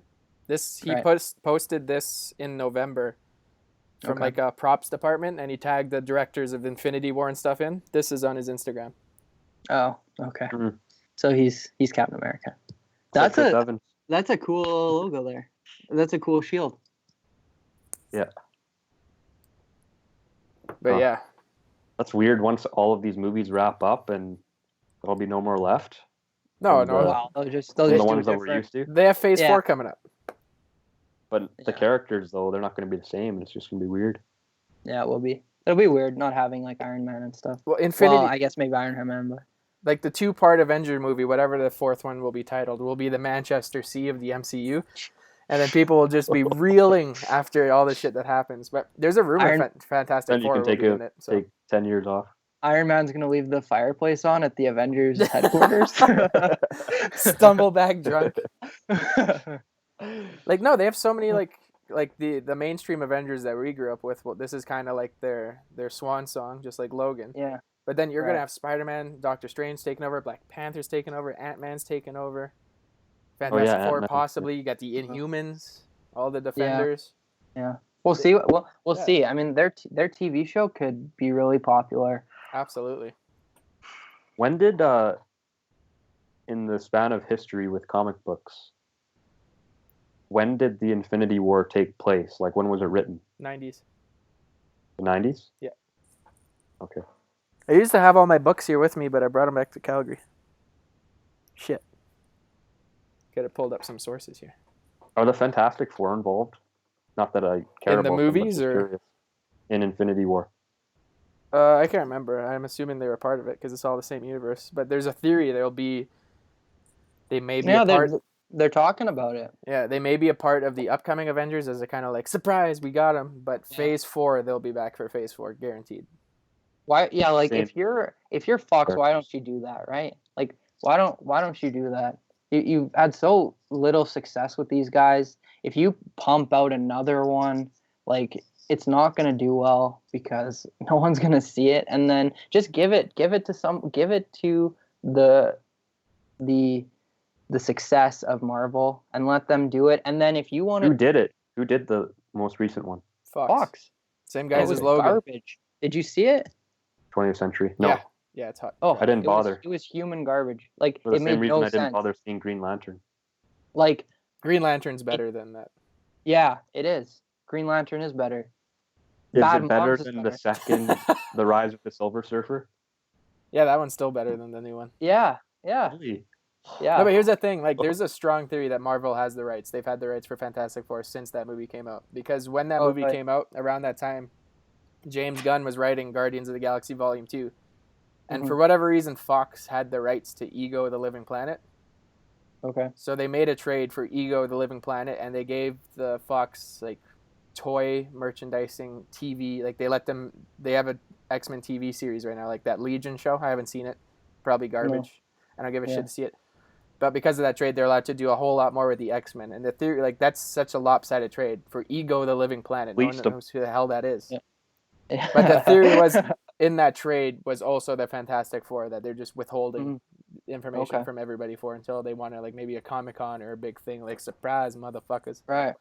I would like to see who they cast, because I honestly didn't hate some of the choices they made for that last one. You can't keep that cast, though. You can't keep anyone? Like, can't keep any of them. I like Michael B. He was good. He's in Black Panther. Oh, right. Yeah. What is he? He's T'Challa's brother. He's the Loki for Black Panther. Oh, okay. Yeah. I didn't. Yeah. Surprised they're doing that. They just. Yeah, he's Eric Killmonger. That's his name. Okay. Well, they did it with Chris Evans, right? He was Johnny Fire.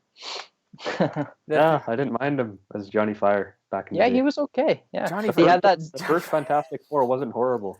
He had that scene where he was like, he went into the snow, and then that chick came along skiing, and he pretended it was a hot tub, and he's like, want to jump in?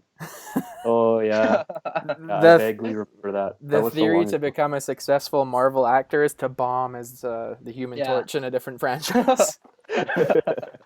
Everyone wants that Human Torch movie. Yeah, so Michael B. Jordan has a bright future ahead of him. Yeah. Small sample size, but. Yeah, the future is bright for superheroes. I don't know what people are talking. Maybe not DC. They should just stop what they're doing. They should.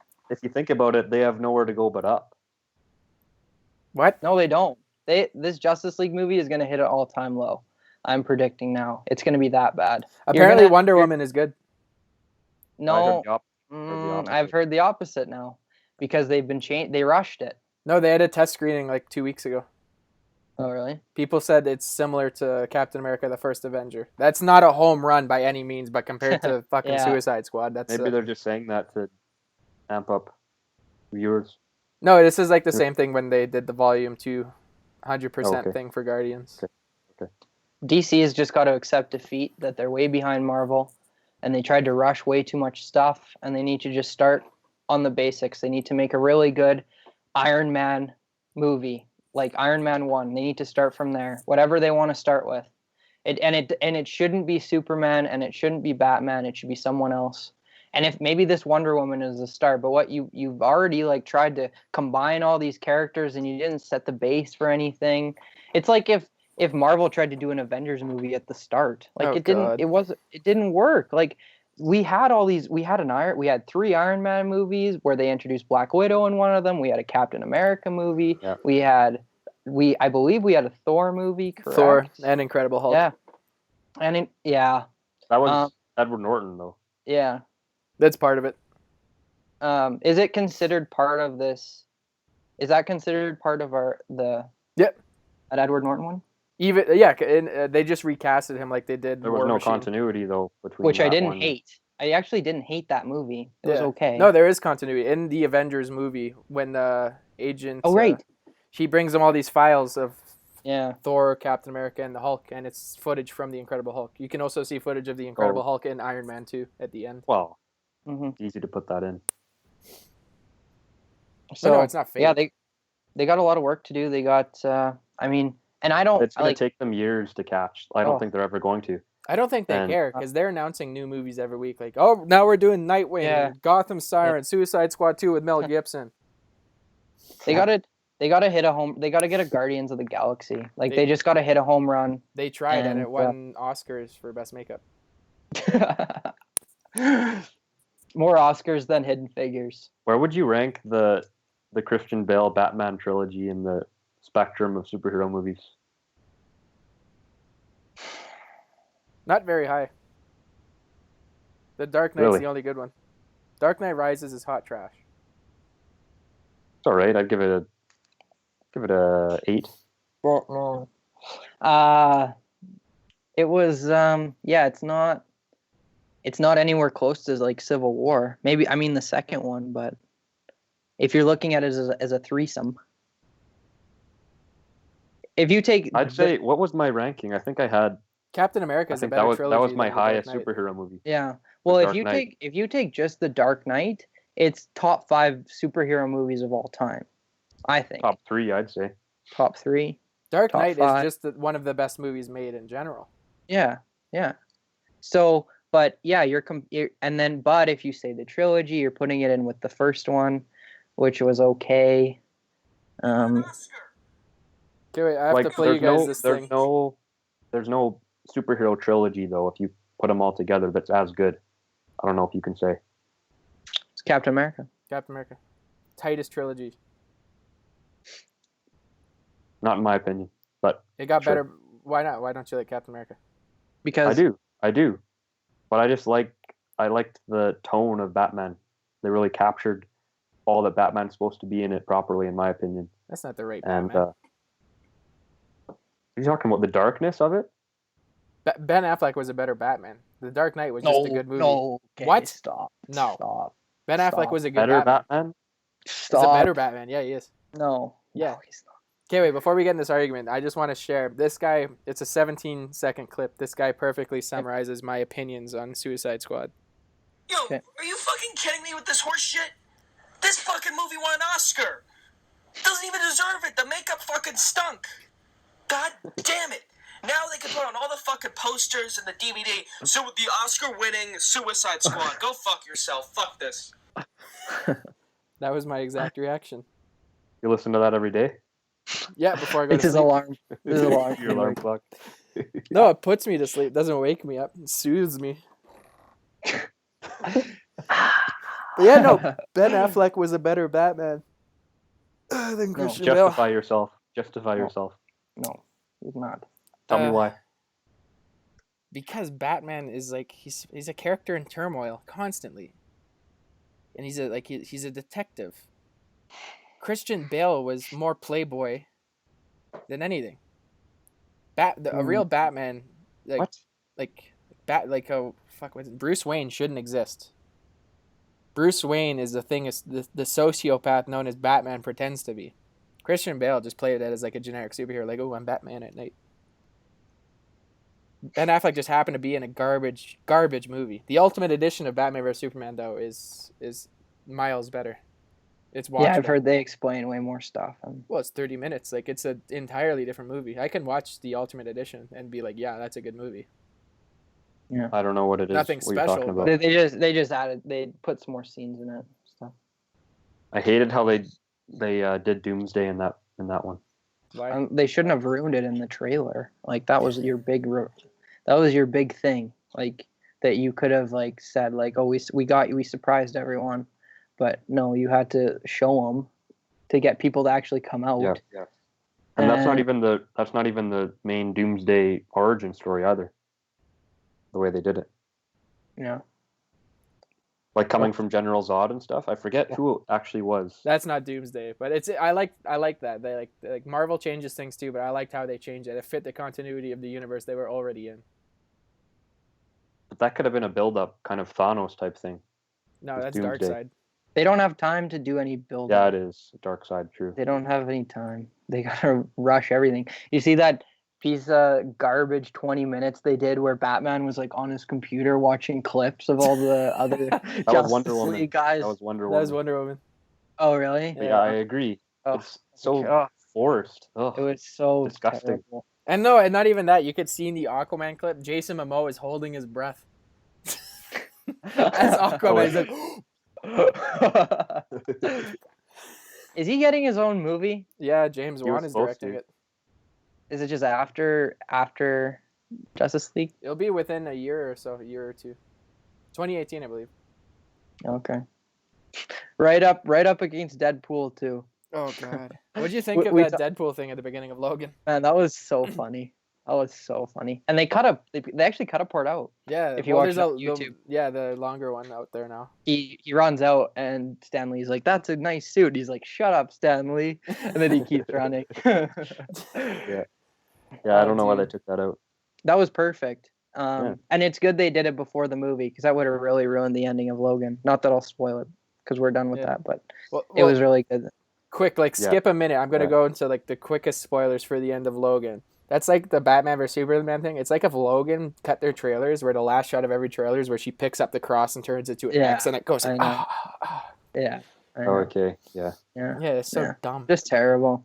Just a terrible, a terrible company that's making terrible movies right now, and people should stop going to see them. People shouldn't encourage Suicide Squad by making they will now with your Oscar. My brother has a good friend of his. Mm-hmm. Who's a DC fanboy. Oh, yeah. And he gives Marvel no credit for anything they do. What? And he justifies everything that DC does. And it's sad, man. Is he an apologist? I guess you could call him an apologist, yeah.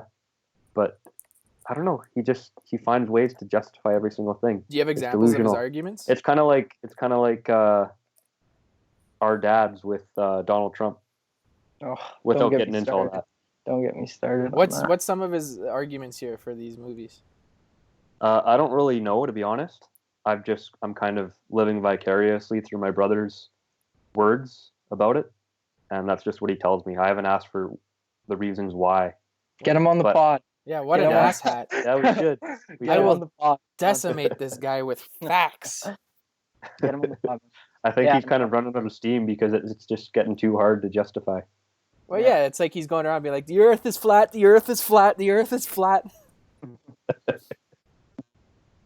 God damn. You're all Should we how we doing here? Okay, there you go. What are we on here? How are we doing for time? We're an hour 30 in. Hour 31-ish. I can keep going. I could call it here. It's up to you guys. Yeah, well, I mean, if we wanted to talk about who actually won the Oscars, we could. I think we did talk about Best Picture, but there's a couple. So you wanted Manchester to win. I obviously wanted La La Land to win. Moonlight won, clearly. So I wanted Manchester to win, but I didn't think it would. I thought La La Land was going to win. I would have picked Manchester over Moonlight too. I would have been happy if Manchester won over La La Land. If it was just outright like Manchester won. I'm like, okay, I'd be happy with that. But none of what this if bullshit. They made the same mistake by saying that though? I'd still be mad. Get Faye Dunaway off the stage. No, I'm saying if they accidentally said Manchester. Oh. I mean, they accidentally said La La Land, but it was really Manchester.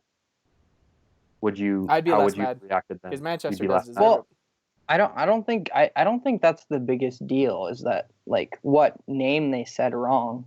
Just that the fact that they said a name wrong in the first place is unbelievable. No, I think it depends on the movies too. Could you imagine the firestorm? Like, people would have protested if the Oscars said Moonlight wins, and then a guy comes on stage and says the movie about white people saving jazz actually won.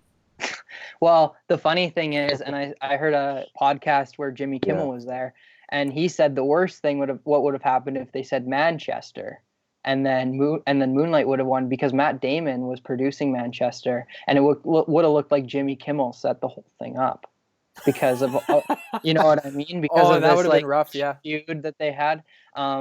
So yeah, I guess it's unfortunate. Best Actress. I didn't see any of the other ones. Emma Stone. I thought Emma Stone. Yeah, she did great. She did awesome. And I agreed with Best Actor.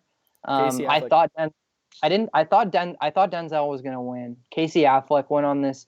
Casey Affleck won Best Actor like a couple of nights before and went on this huge anti-Trump rant and was wearing this like Arab shirt.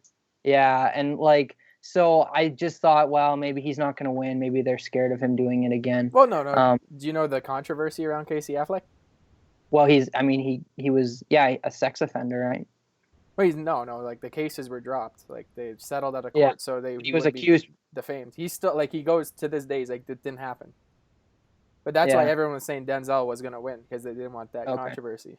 Yeah. But so does Barry Bonds. Anyway, Denzel wasn't terrible. I didn't really like Fences. It was pretty. Fences sucks. I did agree with his wife in the film winning best supporting actress though. She was really good. Yeah, I guess she did deserve that one. But no, just over the other ones, I don't think I think that's maybe the argument for that Ali guy, why he won, like when he won, just because he wasn't really in the movie. That's the one thing I don't like. Like he was great, but I think Lucas Hedges is better. Like he's a young guy in such a dense movie. Like Manchester by the Sea is dense. I can only imagine what that script looked like because it's all acting. That movie's just acting. Yeah, that's what I was wondering. And the kid is like what the script would look like for Manchester. Almost. Yeah. Probably. No, yeah, he's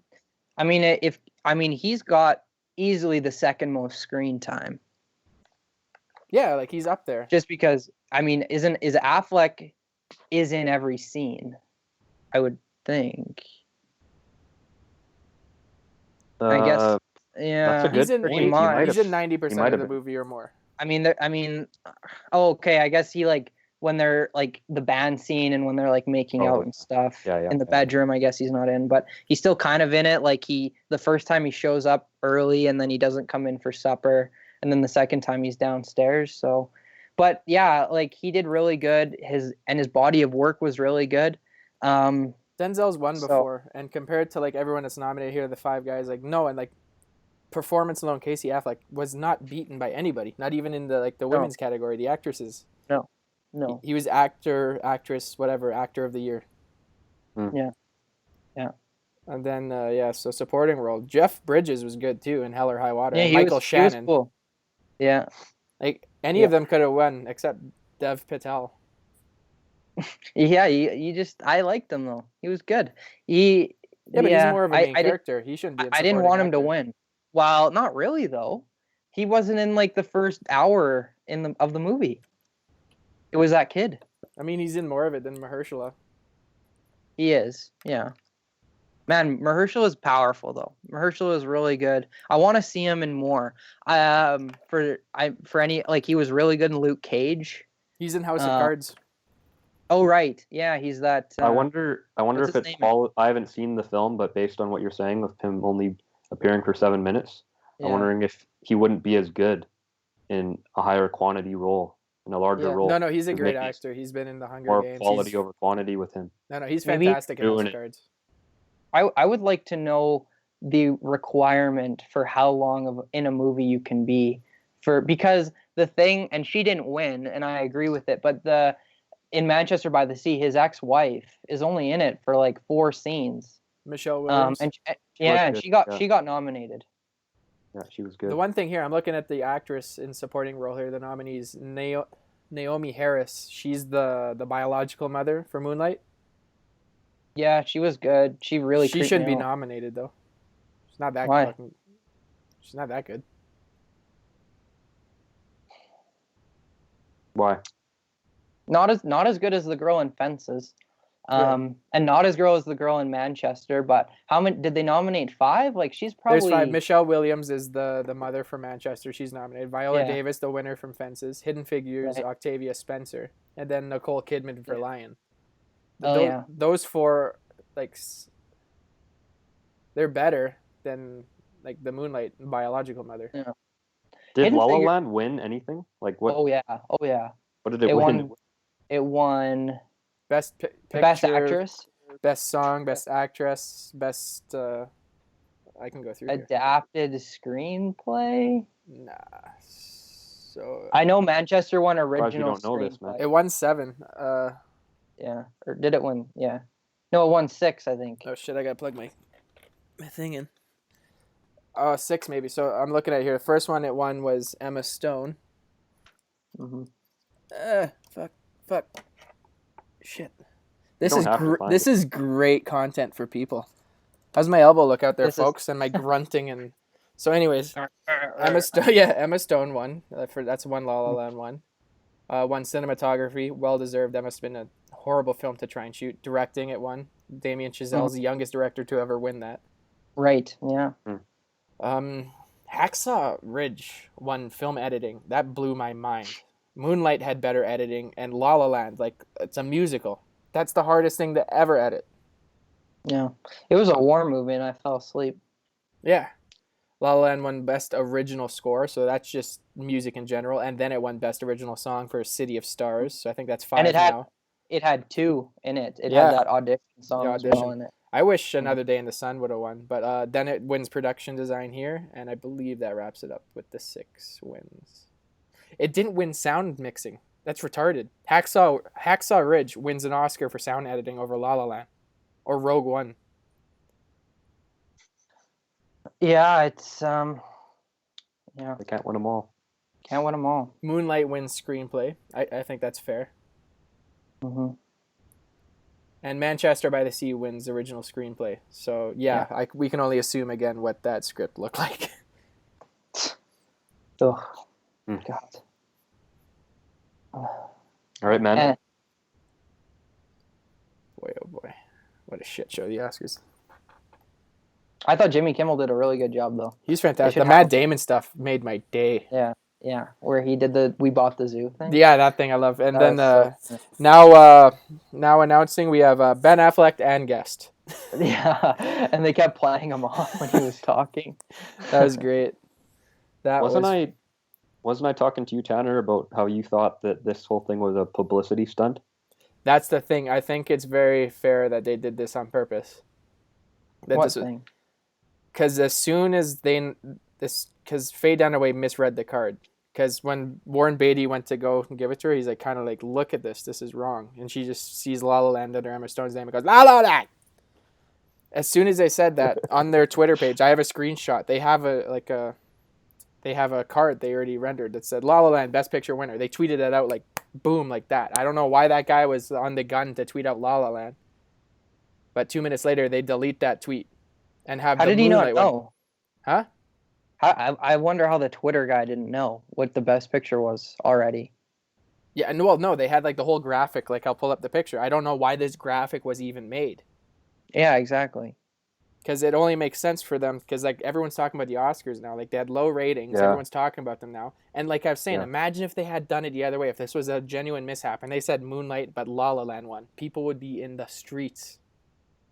Yeah. The ratings next year is going to be crazy.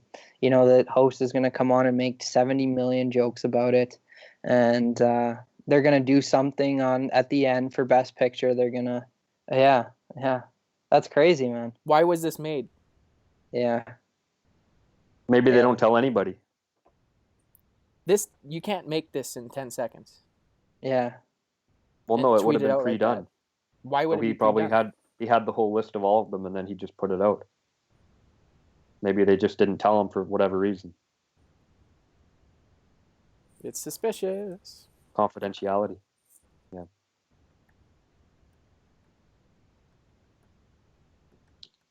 La La Land. Best Picture. I'm going to watch it probably this week sometime. So. Attaboy. Me too. I'll probably watch it again. I need to watch it again. For sure. I need to watch it again. How many times have you seen it?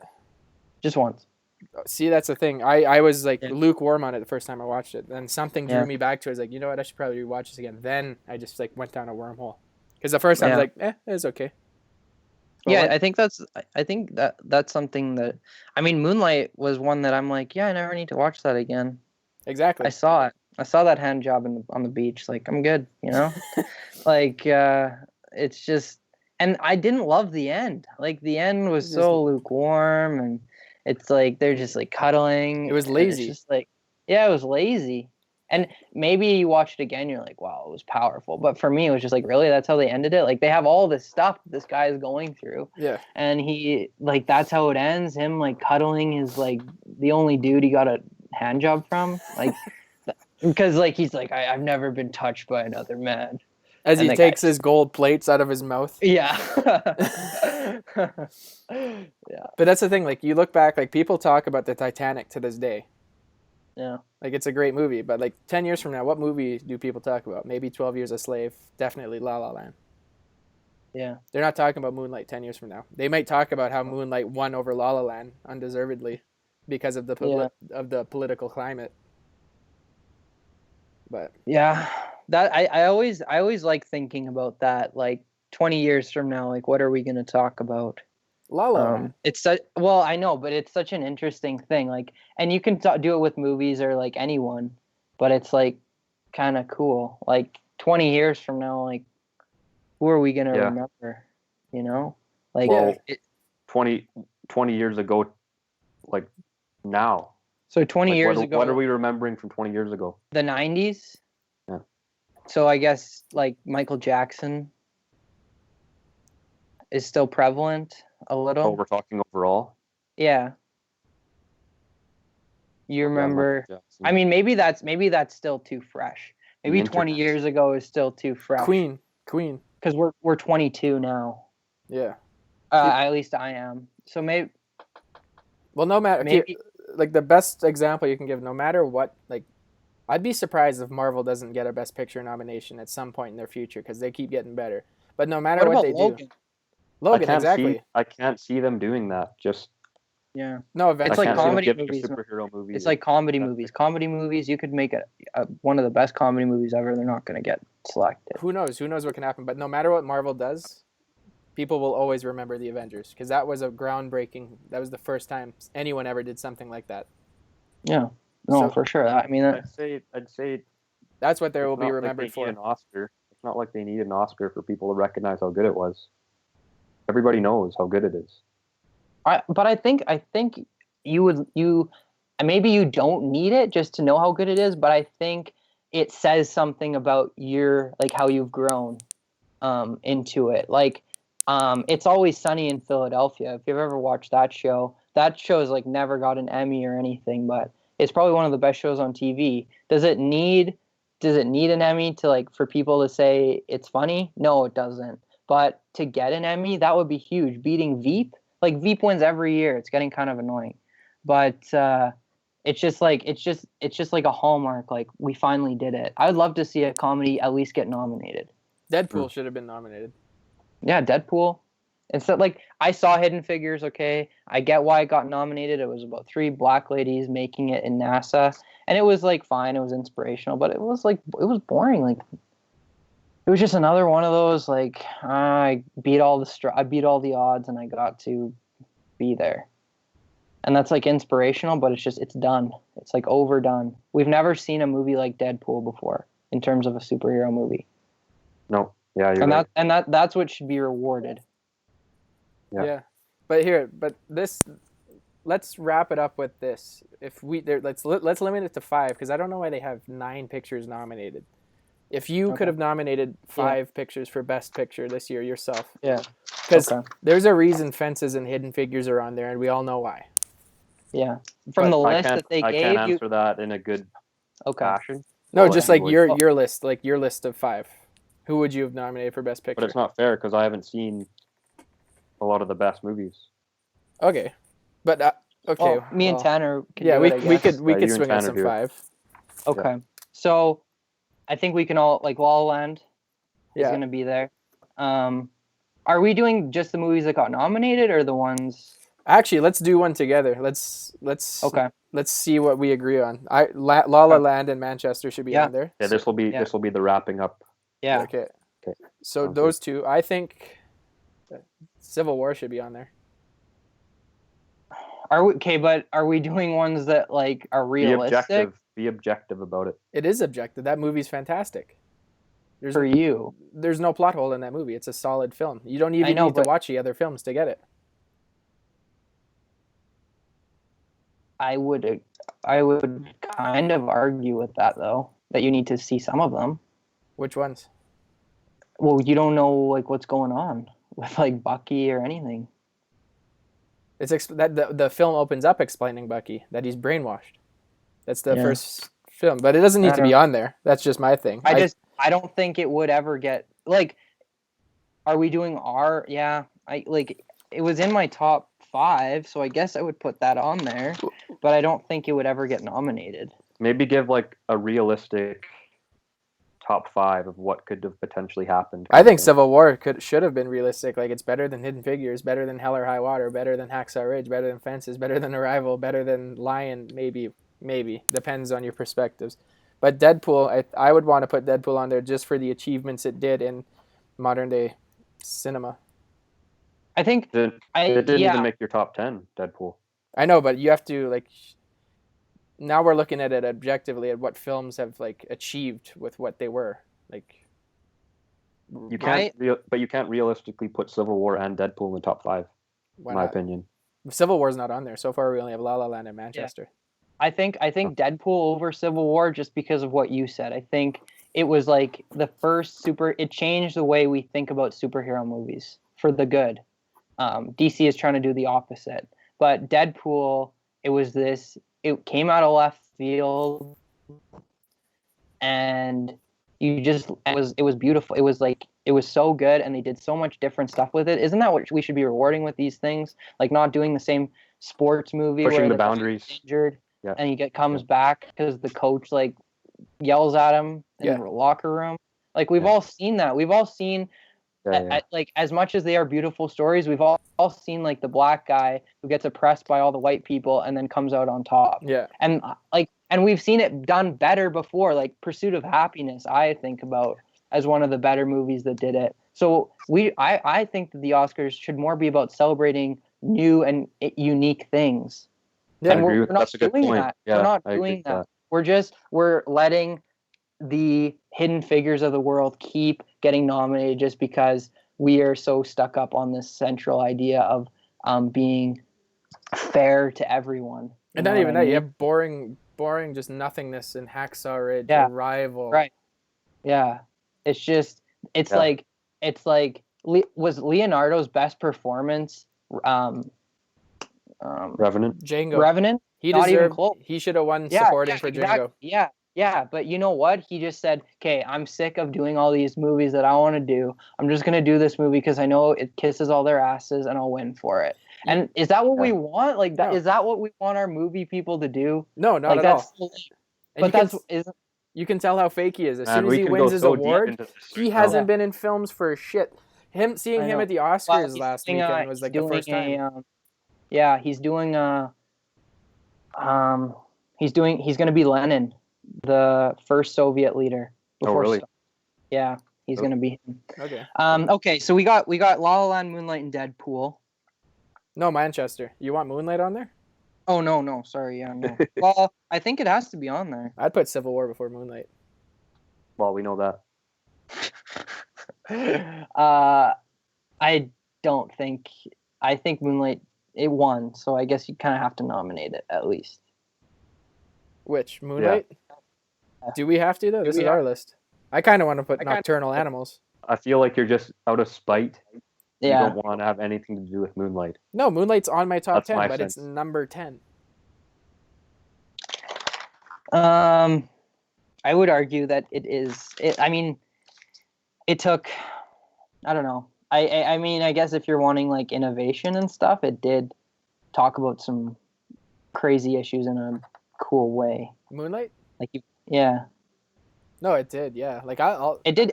Like some of the scenes, like you've never seen that before. Like it went to places where. What, you've never seen a hand job in a movie? Not on Not on a beach. What's not that, like that? What's that comedy movie we watched? Shit. Bad Mom? The To-Do List. They had that in there. Oh yeah. The to-do list. Let's put the to-do list on here. No, okay, I'll put Moonlight on the list here. Okay, so we got one more.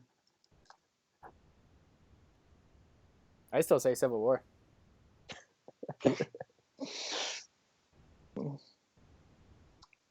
An honorable mention that we didn't talk about is, did you see Girl on the Train? I haven't yet. The reviews for it are poor. I know. It's kind of cool, though. I liked it. Emily Blunt's annoying in it. Yeah. I'll take a look at it. I guess, yeah. I don't know. Civil War seems like such a homer pick, though. Civil War is an Avengers Isn't movie it, though? Is it really. not just like, I'm a superhero fanboy, so I'm going to put Civil War in there because I had a boner? No, think about it. Civil War. Jonathan, okay, what would you put ahead of Civil War, just to say, in your opinion? See, and now I'm wondering if I'm picking against it because I think it's like too fanboy to pick it. Okay, but we'll just make another. I would do Lion. This is my last one. No way. Yeah. No way. Here's the thing: Civil War isn't a superhero movie. It's like the Logan thing. It's a conflicting movie with superheroes in it, where you could look at anyone's motivation and you understand it distinctly. You understand why Iron Man has his motivations versus Captain America. Civil War could have been a movie made with gangsters, and it would have had the same narrative, and you would have, and it would have been even nominated more. People don't respect the narrative and the story and the subtleties of that film because it's between Captain America and these like extremist people. Captain America. Yeah, you could make that argument that Civil War like a microcosm of the world in a way. You understand why making the decision between doing the right thing versus doing like the correct thing, kind of. Okay. And if I'm thinking about my own argument, I would have to say Lion is like just every other movie where he is like he has insurmountable odds and he beats the odds. Yeah, but there's basically Sam, because you haven't seen it, a kid gets lost. He like lives in India and he gets like on this train accidentally and he gets lost. And he finds himself through like, and it takes like an hour, but he ends up in Australia. He gets adopted and then he finds his way home when he's like 25 years later. But yeah, I guess that's like every other movie, right? And you just it's a great cool story. Yeah, it's a great story, but we've seen it before. Done better. You've seen it better before somewhere. Yeah. But like just boiling down to the last pieces of Civil War, is Bucky responsible for his actions even though he didn't have control over himself? Is Captain America is he right for helping his friend even though there's moral ambiguity between these motivations? And the ignorance of Tony to look past all these complicated, intricate psychological issues that have led up to this thing that has defined his character through his growing up, because he grew up without his parents and he was always talked down to by his father, and he will never get that chance to reconcile because of these things, even though the other people also didn't have their choice. It's everyone is right and wrong in that movie. I agree with that. I agree with all that, but I'd say that you can look for any kind of symbolism in any movie. No, it's just up for your own imagination in a way. But I agree with the points you made. And I agree with you as well. But the thing I think is that ultimately when Oscar people watch this movie, they're not going to see that. They're going to see the fighting scenes, and they're going to see Spider-Man shooting webs out of his hands. I know, but they're going to go. We're not the Oscars. We're not. It won't win Best Picture, but does it deserve a nomination? It does, because you give that script to Martin Scorsese. I can't say his name. Scorsese nominates a bunch of old actors. You have a gang movie right there, and it's like same plot. Don't change a thing, and it works. Yeah, and it's original because there's no other movie like that. It's in the moderators' Oscars. So we're wrapping it. Civil War. Civil War is up there, number 5. Awesome. Wow. Top 5 of 2016. All right, boys. All right. Well, thanks guys for having me. Yeah, you have to come back on again soon.